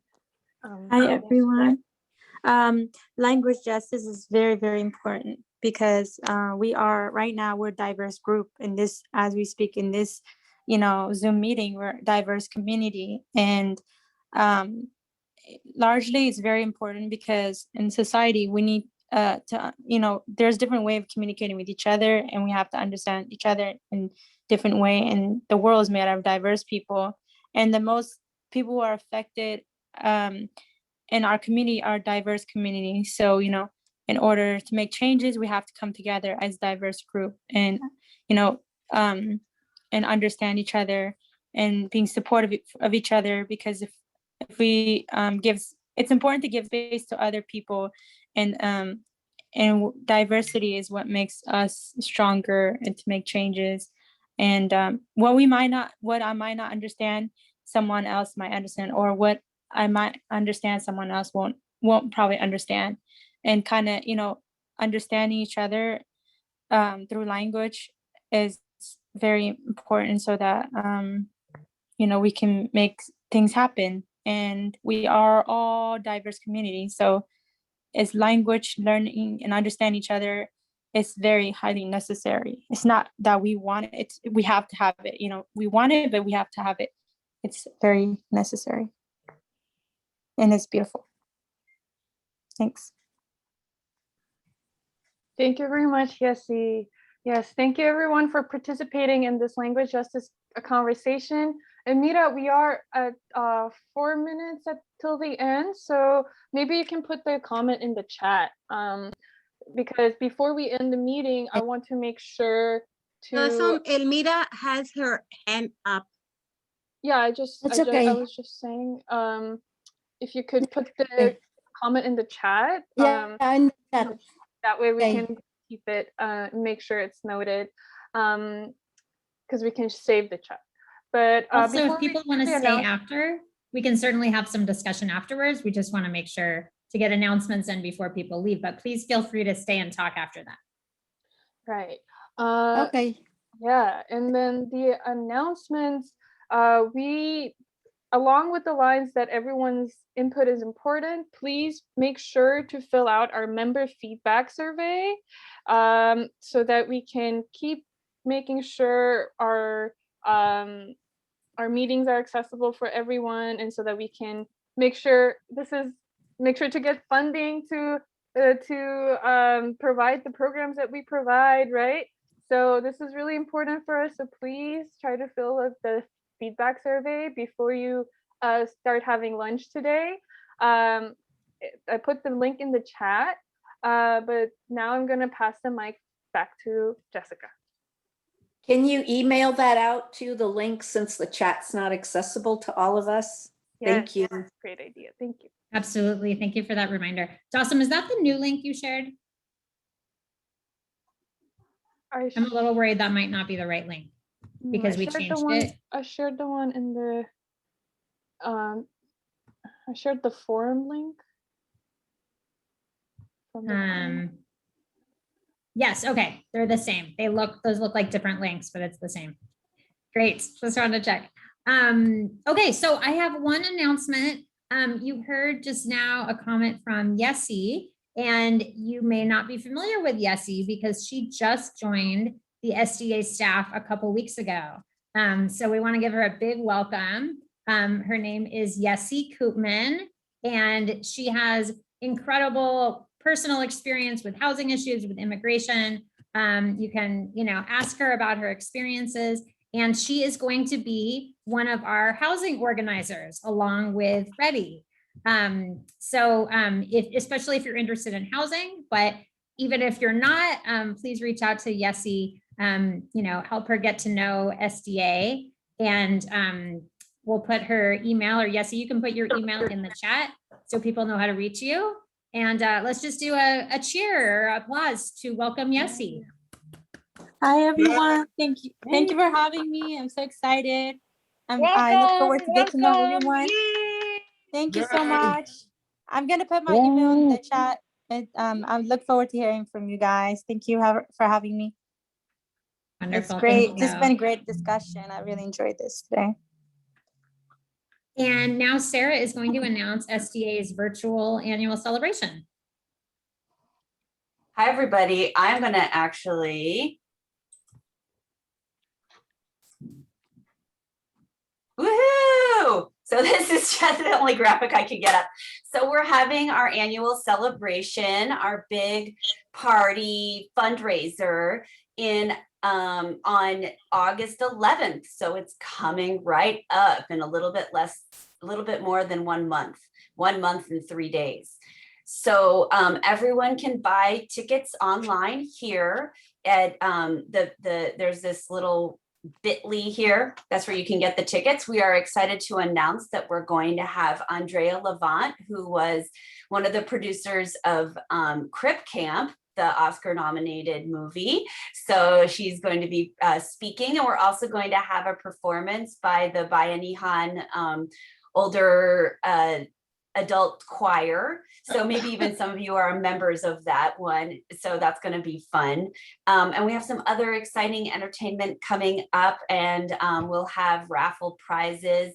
So it's we have tickets starting at $25 each. And if you have any questions, you can contact me, my email, sarah@sdaction.org. And I will, for those who are not, that are on the phone, to buy tickets, you go to bit.ly/SDA capital C Celebrate 2021. So we hope that you can join us. Thank you. Woo-hoo, celebration. Thank you, Sarah. Okay. So Lihir already announced about the big rally in Oakland next Tuesday, July 13th. Who is excited about going to an in-person? It's outside. People will be wearing masks, so we'll be safe. Who's excited to have an in-person action? We'll try. Yeah, all right. So Anna B. Yes, who was coming? I don't think we got everybody though. So go ahead and say your name or raise your hand or put it in the chat if you're interested in coming with us next Tuesday, so we can be sure to follow up. Anna B is I'll be going. Okay, I got Anna B, got Sylvia. Sid only. I'll be going. No, sir. Sid, Lupita, We'll try, Lucy. Lucy will try, wonderful. Carlos también. Carlos. I will try also. I need to be reminded. I'll try. Wonderful.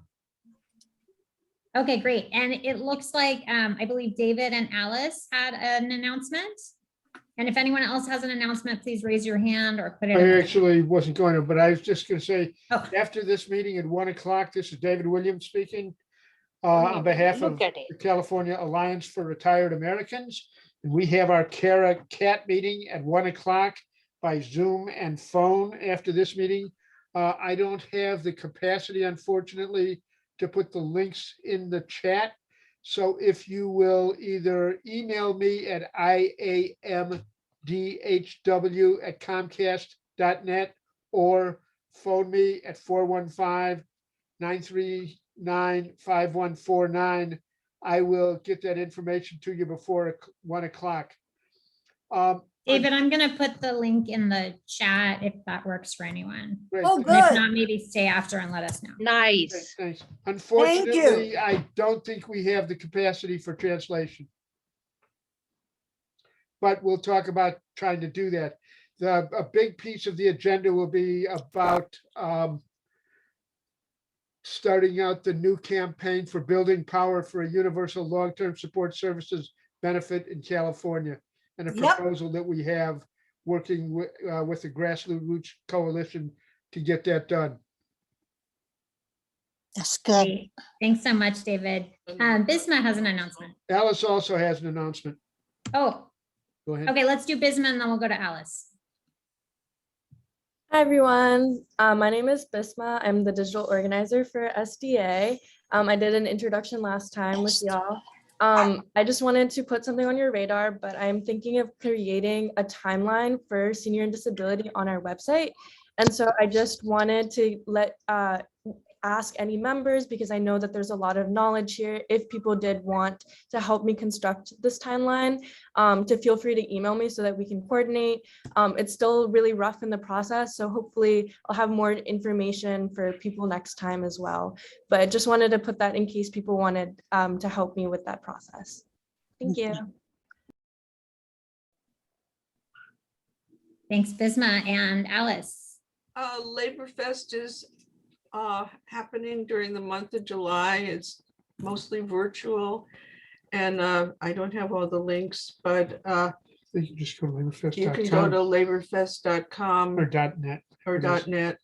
And also coming up in September, there's another social and economic justice film festival, which I can get more information about when we get there sooner. And also many of the films are in Spanish with English subtitles, or they might even be some in English with Spanish subtitles. For other languages.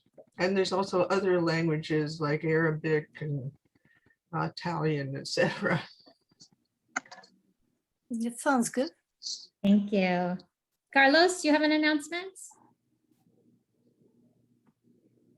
Invitación. Lija dijo que yo iba a ir. ¿Cuándo es eso y a qué horas? Whatever you say.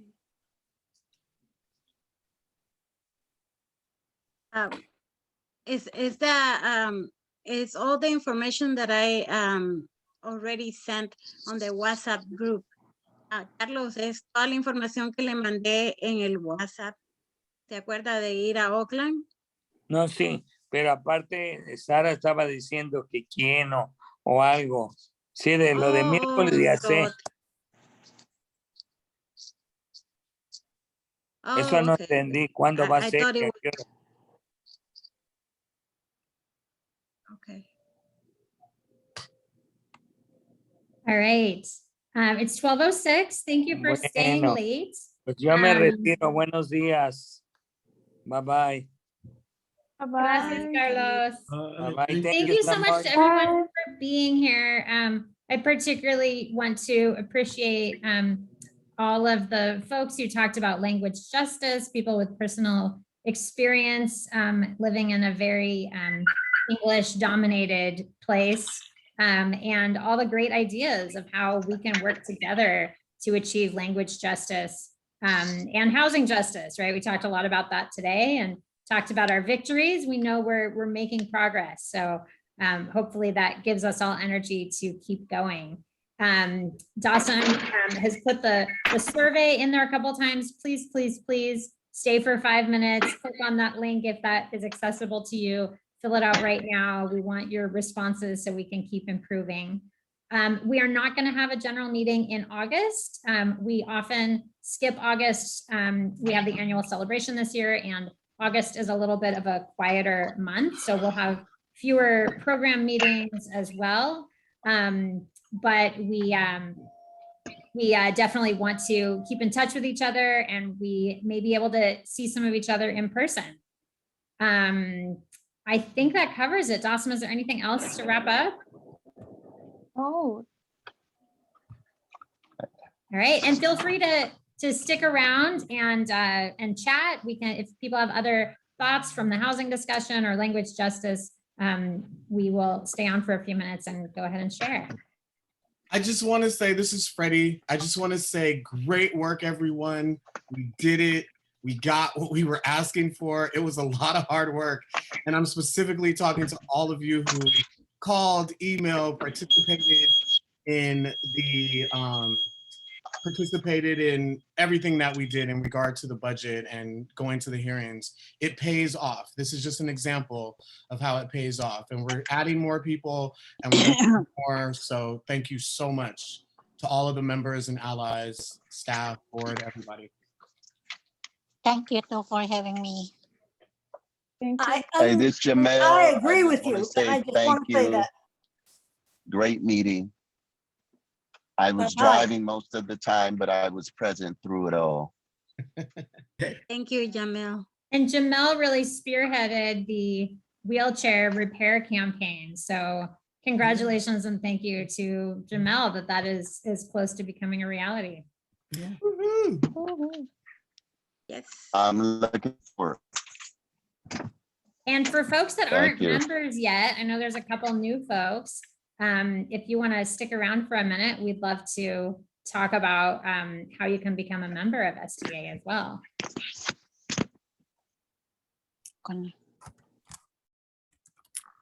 I see that there is a trip to LA. Can someone talk a little bit more about it? Oh, Anna B, there's no trip to LA. The celebration, what is happening is that there's two things going on. One is in LA and the other one is in Oakland. And this is about the 400 billion, the proposal that the President Biden has to improve long-term services and support. And Medicaid, which is medical for us, right? And so we are doing ours in Oakland. The people that live close to LA are doing theirs in LA. But maybe one of these days we can do a trip to LA. I don't know. Maybe, if we have something that we can do together with everybody, it will be good.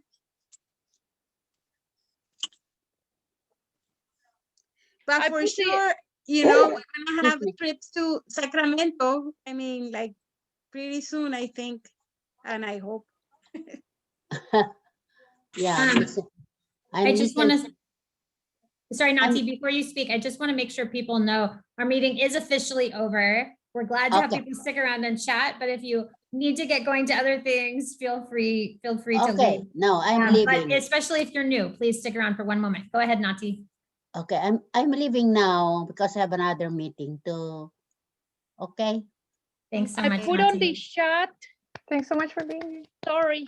And do new folks want to do a little breakout room to hear more about how to become a member of SDA? Goodbye. Bye, Gracias Lupita. a Thank you todos. for speaking. You were Un wonderful. gusto. Bye, Lupita. Thank you, Lupita. Muchas gracias. Bye, Patricia. I'll call you later today, okay? Okay, I'm leaving now. Thank you. Okay, so I'm going to start actually, do people want to have other discussion or should we just talk about membership in the main room? Main room. Let's go for it. All right, and I think all of our Spanish speakers have I'm left. still, I cannot leave. So I think we're okay with interpreting. Huge thank you to Heidi and Elena for interpreting today. Thank you so much. All right, and I'm gonna ask one of my fellow staff to talk a little bit about membership. Yes. Who here is not our member yet? No pressure. Just raise your hands. I wonder if everyone here is a member. Jeffrey Allman and Roderick Thompson, James Powell, Charlie Burks, Charlie Seta Burks. Okay. So yeah, welcome to our general meeting. We highly encourage you to join SDA as a member. You do have to pay dues, but the dues is $20 a year. So if you become a member now, the next the renewal will be in December this year or January next year. So it just goes for a whole calendar year.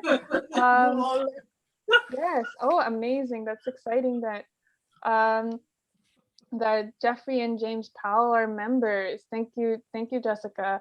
Yeah. So please join us in building senior and disabled power in San Francisco and in the Bay Area in general. We are, by being a member, you can continue supporting general meetings like this and to continue building your advocacy skills, right? Becoming more of an advocate to yourself and to the community. And yeah, so you're going to be just supporting us in making sure we get the wins like we talked about today, building campaigns on free Wi-Fi and wheelchair repairs, etc. So it's really exciting stuff. Yeah. And you know, we have a bunch of members here too. Does somebody want to share why you're a member and why do we have dues? Why do you pay dues? I do. I mean, there is so much I feel like that I don't know what to say. Services, guidance, advocacy, and that's the part that I love the most, advocacy, because I like to change my neighborhood. I like to change everything. If something bothers me, I want to change it. So I love the advocacy. So I'm in Playland here. All these services are so awesome. It's not only the services, but also you have the opportunity to serve others. So if you have a skill, if you have something to offer to others, you can sign up to be able to share it. So it's an all-around service, this SDA. So that's why I became a member. And on top of that, wonderful Raya keep calling me and inviting me. How can I say no with such a sweet person? Also Peter, Pi, you know, everybody, Jessica Lehman, I mean, fantastic. I cannot say good enough. Thank you.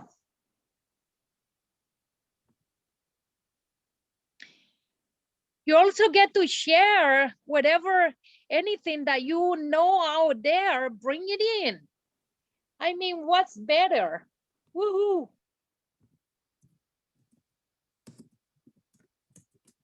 Here I'm sharing my mental health association, Coffee Talk, Black Indian People of Color, BIPOC, Asian American API, AAPI, Real Talk. So here I am sharing. That's how it works. Thank you. Bye-bye. Thank you. That was beautiful. Yeah, me too. I joined the group because of their advocacy. And I like to be with other people.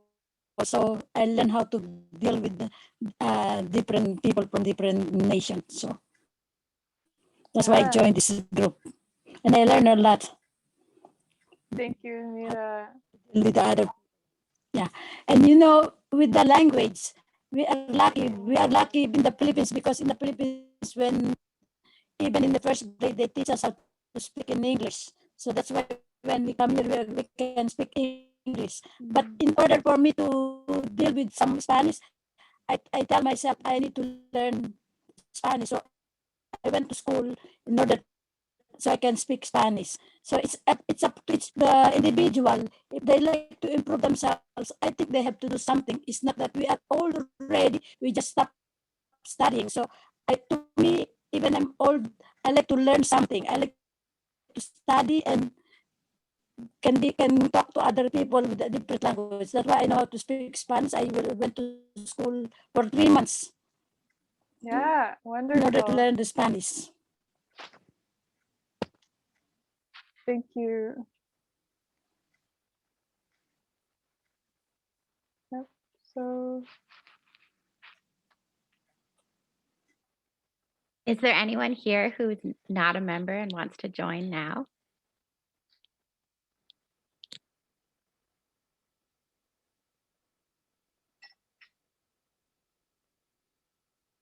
I've been attending this meeting since before, but I was not a member before. And then I said, because they keep on sending me the email that there's a meeting. So I attend, so I know what's going on. But then I decided to join this year. yeah.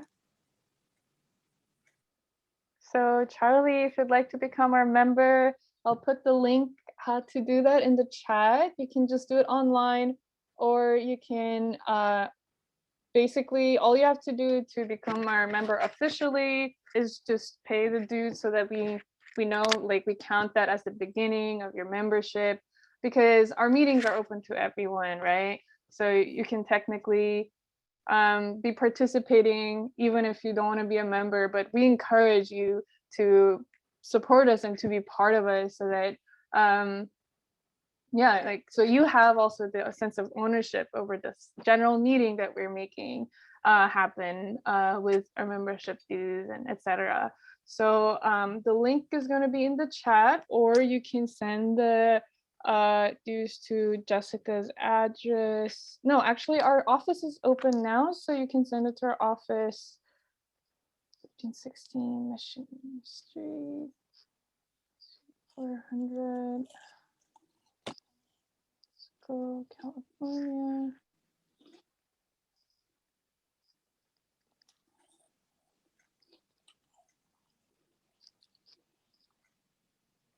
There we go. All right, thank you everyone, and I hope everyone who was here post meeting time got a chance to fill out our membership survey that I can share again also in the chat, and that helps us. The survey. How do I get the survey? So it's the last link I just put in the chat. I will also email it as well, definitely. Right now, yeah, just right after I exit the meeting. I just yeah. I have one thing to say. Yes. Would you please send a survey to me? James. Sure. On my email.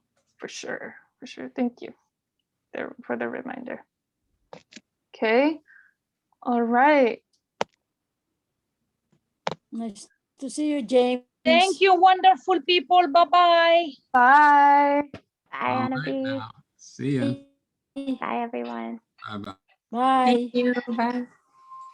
Bye, Charlie, how do we everyone. connect with you? Bye, James. Bye, James. Thank you so much. Bye, Anita. I really am. I'm really. I have a little difficulty that somebody remembers me for that length of time. But I'm going to be around. Yeah, you were at the Cannon Keep. We will see you at the next meeting. You were at the Cannon Keep before. Let everybody know you saw me. See you, James. Bye-bye. Yeah. See you soon. See you. Perfect. See you. Bye-bye. Okay, so Freddie has your email, so we will reach out to you via email as well. Yeah, thank you. I'm gonna end the meeting now. All right. Thanks, Dassam. Thank you, Dawson. Thanks all. Jessica, should I stay in here since we have our meeting? Or Oh, Jessica just left. Oh, she left. Yeah. Oh, okay. Thanks, Dawson. Bye. Bye. Bye. Bye.